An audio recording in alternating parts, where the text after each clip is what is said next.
Hi everyone, it's Nicole. Um, just gonna come in and highlight report number 2 done by Lieutenant Eric Kittleson, badge number 804. And this is from the 26th of April, 2016. Okay. So I guess I'm just gonna read because I want you to know I'm getting this right from the investigation. So, on 4/21/2016 at approximately 9:55 a.m., Sergeant Brunage called me on my cellular phone. Sergeant Brunage said that he was at Paisley Park Studios on a medical and that I needed to respond. I arrived at Paisley Park Studios, located at 7801 Audubon Road in Chanhassen, Minnesota at 10:11 a.m. I drove through the northwest gate and entered the main public entrance on the northeast corner of the building. I walked past the reception area and met with Sergeant Brunage. I saw what appeared to me to be prints lying on the floor in front of the elevator on top of a rug. The body was fully clothed and lying supine and slightly leaning to the left with the feet towards the elevator. Sergeant Brunage confirmed that it was Prince Rogers Nelson and that he was dead. I stayed within visual of the body while Sergeant Brunage briefed me on who was present and what Sheriff's Office employees were en route to the scene. Sheriff Olson arrived on scene with Detectives Nelson and Wagner at 10:20 a.m. Sergeant Meyer arrived at 10:23 a.m. Sergeant Brunage briefed them on the situation. While I was standing near the body, there were 2 adult females and 2 adult males standing in the lobby. Also in the lobby was a gentleman I recognized as Kurt Johnson. I have communicated with Johnson in the past regarding concerts at Paisley Park for logistical purposes, parking, etc. And he was someone I knew to be the event coordinator and responsible for the building and grounds of Paisley Park. Deputy Nucci arrived in the building at 10:30 a.m. Detective Murphy advised me he was escorting one of the adult males to another area of the building at 10:34 a.m. Detective Murphy, Detective Nucci, and Detective Nelson left the building with all of the parties from the lobby at 10:39 a.m. I communicated with Chief Deputy Cameron after 11 a.m. to brief him on the situation and advised him that the media would be gathering on Audubon Road. We discussed what information would be released and a possible staging area for the media. I left the building at 11:17 a.m. and addressed the media that had gathered on Audubon Road outside of the Northwest Gate. The media had numerous trucks, tents, etc.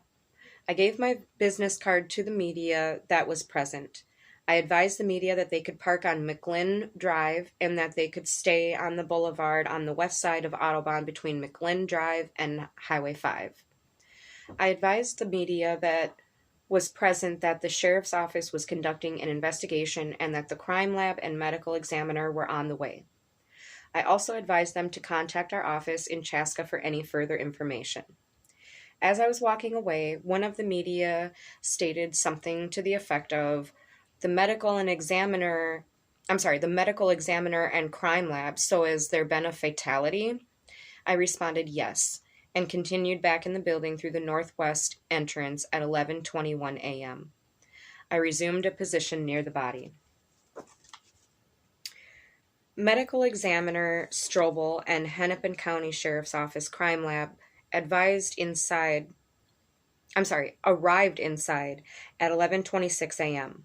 Lieutenant Turpett from Hennepin County Sheriff's Office Crime Lab had 3 deputy sergeants with him. So that's really kind of vague, and we don't know, are the deputies aren't the sergeants. So what does that mean?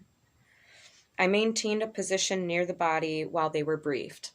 Also really want to quick stick in here that who determined and how was it determined that Strobel would become the medical examiner in this case? I maintained a position near the body until 1:45 p.m. I left the building but stayed within the grounds. I took a break from 1:45 p.m. to 2:15 p.m. on the west side of the building in an area I commonly refer to as the employee parking lot. Detective Nelson had returned to the scene and took my place near the body at 1:45 p.m. From 14:35, which is 2:35 p.m., to 2:42 p.m., so for 7 minutes, I followed one of the Hennepin County Sheriff's Office Crime Lab deputies into an area near the front lobby. The area resembles a business center that would be in a hotel with several computers for guests and several small chairs. The HCSO deputy took pictures of the area and checked it. What were they checking for? Because so far they're trying to say that they're not seeing anything remarkable, but they're telling us the remarkable things that they're seeing. So what are they checking for?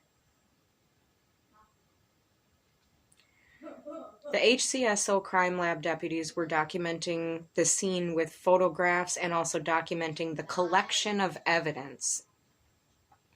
A Carver County Sheriff's Office deputy would follow or escort the HCSO while photographing. After the photographs in the computer room, I followed HCSO Sergeant Magnuson while he photographed.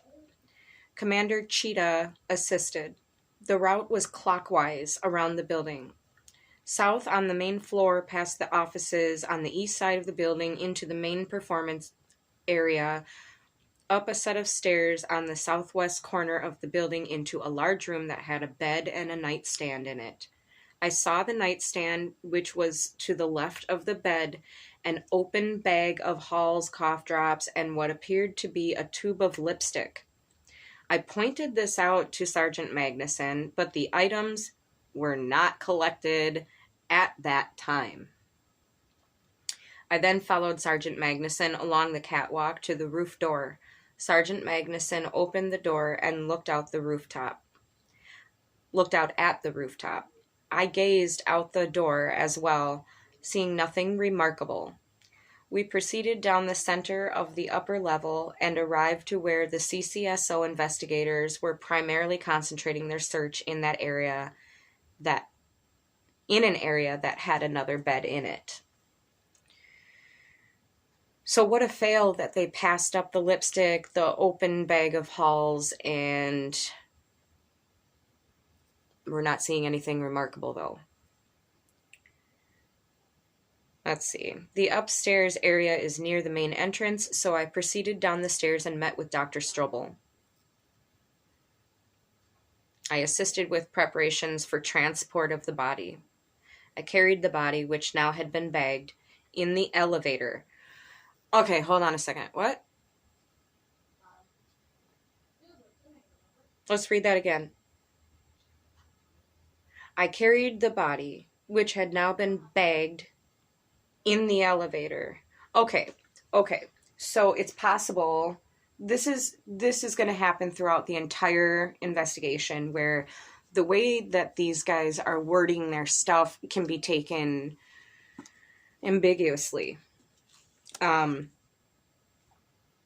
This to me reads, the first time that I read it, it was, I carried the body, which had now been bagged, in the elevator. And it looked like what he's saying is that the body was bagged in the elevator, when we know that's not possible.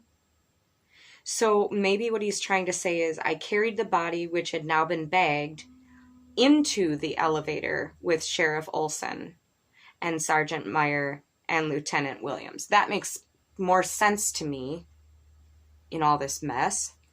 Okay. We took the elevator downstairs and placed the body in the transport vehicle, which had been parked in the underground garage. I went outside and briefed with staff on how to create a traffic and pedestrian plan for the numerous people that had now gathered outside the fence. I cleared the scene and left in my vehicle at 18:10 hours, which is 6:10 p.m. My times for this report were taken by verifying on my iPhone and then recording the times. I did not wear gloves while escorting Sergeant Magnuson, and I did not touch anything. The only time I touched anything was when I used the restroom south of the main lobby after it had been cleared by investigators and the crime lab.